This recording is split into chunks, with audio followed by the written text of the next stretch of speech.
镜头来看，韩国举办 APEC 峰会，咱台湾的代表林信义是带查某囝做伙去参加，透过这家属交流活动来推销咱台湾。另外，毋但是日本首相高市早苗伫咧网络分享甲林信义互动的相片，咱有甲美国国务卿鲁比奥针对着科技政策，也阁有 AI 的发展等等积极的交流。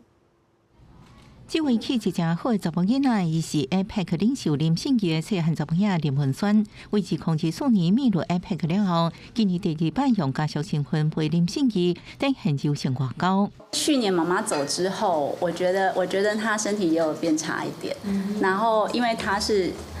闲不下来的人，然后但是因为同样的强度，我觉得对她身体有一定的影响。 他还蛮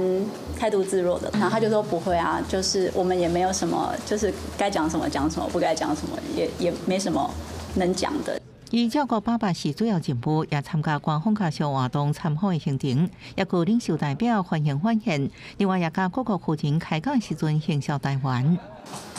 菲律宾夫人很可爱，她之前对高雄非常有印象，然后夜市也非常有印象。我问她有没有吃过臭豆腐，她说很好吃。除了领袖代表团家属表达出对台湾的食物很有好感之外，场边会晤也更是重点。代表团再释出消息，国科会主委吴成文与美国国务卿卢比欧达成交流。 两人伫10月29部长会议欢迎晚现场活动，国科会主委吴成文甲美国国务卿卢比欧甲其他官方代表就科技政策甲人工智慧发展等议题进行亲切交流。日本首相高市早苗也伫 X 发文分享甲林信义场边活动相片，外交部长林佳龙也回应，真欢喜看到双方温暖互动，展现代志友好情谊。州的总理也是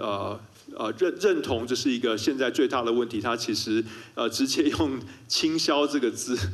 来形容这样的一个问题。那他说对于他们国内的经济造成蛮多困扰，他也希望21个经济体能够联手利用透过这样 WTO